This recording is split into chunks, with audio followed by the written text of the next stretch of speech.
Welcome back to the news today. Britain's Labour Party has a new leader, Jeremy Corbyn, and even before he was elected, he sparked controversy, and it hasn't died down. The veteran backbench member of Parliament is known for his left-wing radical views and also for his support of people many in Britain and elsewhere consider enemies of the West.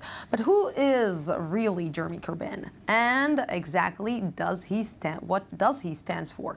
And more importantly, what exactly will he bring to British politics? With me now to discuss this is Daniel Shek, former Israeli ambassador to France. Good evening. Good evening, Lisa. And also Brian Thomas, senior editor of the Israeli website, Israeli Cool. Good evening. Hi, thank you. So, who is he?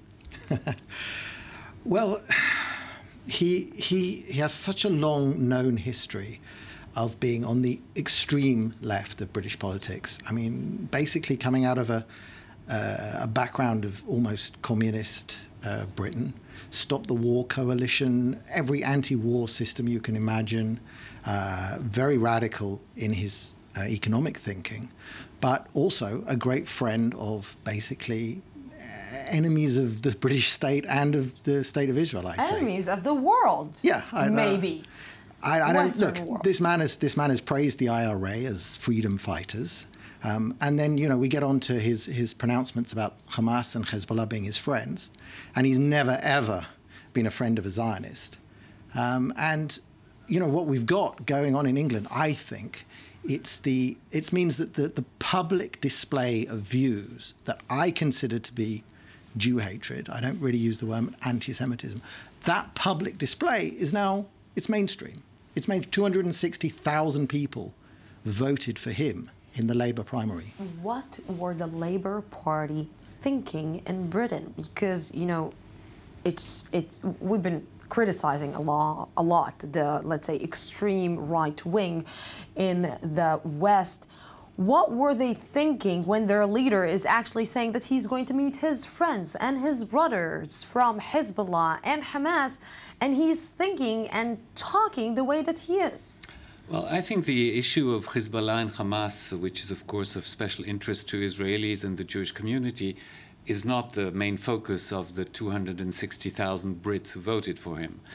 On the other hand, of course, it didn't stop them from voting for him, but that wasn't the main reason.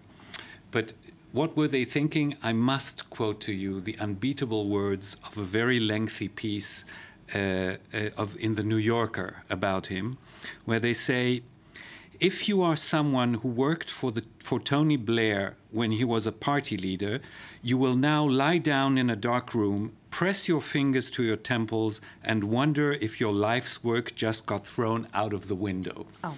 So that is basically what I think the traditional leadership of the Labour Party is going through right now. It is correct that Jeremy Corbyn has a very long history, but he has a history that was considered by most people as some kind of bizarre joke within the Labour Party. And it's suddenly, out of nowhere, within less than a year, he suddenly, swept the whole thing. Let's see this bizarre joke. Today, Corbyn faced his first Prime Minister's question time as leader of the opposition and lived up to his promise of the new kind of politics. Many told me that they thought Prime Minister's question time was too theatrical, that Parliament was out of touch and too theatrical, and they wanted things done differently, but above all, they wanted their voice heard in Parliament. So I thought my first Prime Minister's question time, I'd do it in a slightly different way, and I'm sure the Prime Minister is going to absolutely welcome this, as he welcomed this idea in 2005, but something seems to have happened to his memory during that period. And so I sent out an email to thousands of people and asked them what questions they would like to put to the Prime Minister. And I received 40,000 replies. Bizarre, but it seems that bizarre is working all around the world right now. Let's look at the United States. Donald Trump is not bizarre. I'll tell you, that what he just said there, that 40,000 people answered his emails, that is so important. And I know that his views on Israel are not really the main reason why he was elected. But they are no longer an impediment to his progress.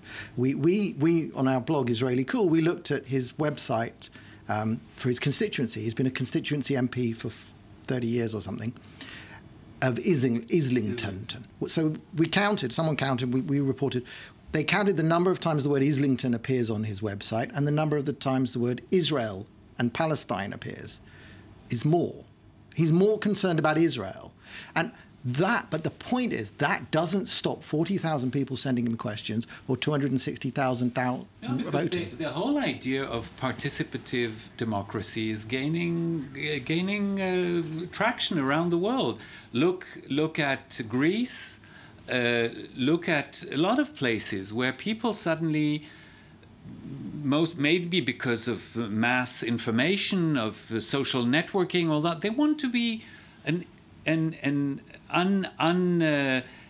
they want to be part of this game that they keep seeing just on television. Yeah, but Daniel, it is strange because let's say the situation that or the phenomena that we're experiencing right now and we're seeing right now that is happening in the West is that everybody's going more to the right, to the extreme right. That the West, that Europe is going more to the right than to the left, and even to the center.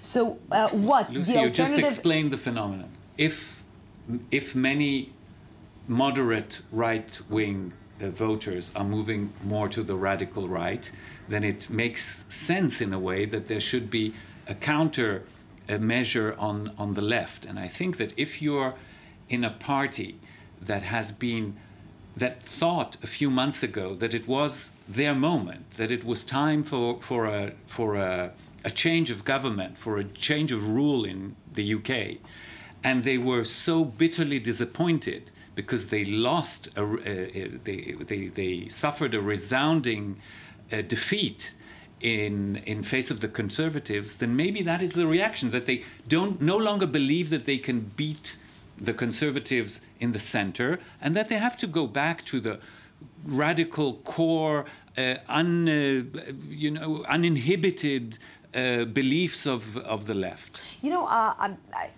forgive me for what I'm about to say, but you know, British people are more, let's say, polite, are more conservative, are traditional, are, let's say, he is everything that that I have in my head for a British stereotype, for example. How will the people in Britain accept him as a leader? No. The point, he can't be. In my opinion, I don't think he can be elected by the general population. Now, actually, the Labour Party wasn't defeated by the Conservatives. They lost Scotland. And when they lost Scotland to the SNP, then it made it impossible for them to gain power in Britain as a whole. So, you know, the electoral politics are a little bit aside. But I keep coming back to this feeling that we've broken like a little dam here. I knew when I lived in England, and that's why I left and came and made Aliyah, I felt this undercurrent of anti-Semitism, mostly at the top strata of society. You know, it was this polite anti-Semitism. It was this, oh, those Jews, if it weren't for those damn Jews, you know, everything would be peaceful and quiet and we could be friends with the Arabs properly. And what happened was that wasn't like a suppressed and repressed view. Most people didn't say it out loud, especially if I was in the room. But today they can. It's amazing to hear this, that this is going to be the genuine, or maybe this is the growing genuine feeling. He is some kind of caricature of the radical left-winger worldwide, not just in the UK. He supports all these things, from nationalizing the railroads, nationalizing major energy companies and other companies. He supports coal mines, but then he supports green energy and not burning the coal. Absolutely. And he supports Hugo Chavez, and he supports the Palestinians, and he supports Hezbollah, and he supports the Iranians because he doesn't want Britain to have a nuclear weapon. And everybody, and it's a mosaic, and everybody should express himself. Britain shouldn't have a nuclear weapon, but Iran should. Probably, you know, the continuation of the sentence that I quoted was, what were the Conservatives thinking? And they were, of course, uncorking champagne bottles, because they sort of feel that the next election is already won, which is not necessarily the case, but it's still a long way ahead. Well, it seems that he is pro-everyone, but not pro Israel. But it's okay. It's okay. In Israel, we're used to it. Gentlemen, thank you very, very much for this.